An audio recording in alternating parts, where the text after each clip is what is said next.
Why does your scanner show the P0932 engine code? What does it mean? P0932 is a diagnostic trouble code for hydraulic pressure sensor circuit. The P0932 engine code for indicate. The Powertrain Control Module, PCM, or Transmission Control Module, TCM, has detected an irregular or implausible voltage. Under this circumstance, short distance driving is permitted, but your vehicle should be repaired as soon as possible. So, what causes this imbalance? Here are the most common culprits. This error can be caused by these possible faults in your vehicle. Damaged or corroded wiring. Faulty hydraulic pressure sensor.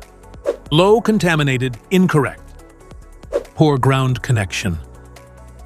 Failed control module, PCM or TCM.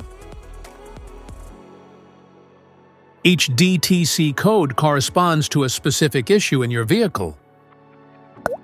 This error code occurs in any OBD2-equipped vehicles, especially in those manufactured since 1996, and it is commonly found in vehicles like Chrysler, Dodge, Jeep, Ford, and Peugeot. If you want to fix this error code, let us know in the comments section. We will definitely make the video on your demand. If you like this video, don't forget to subscribe to our channel. Thanks for watching.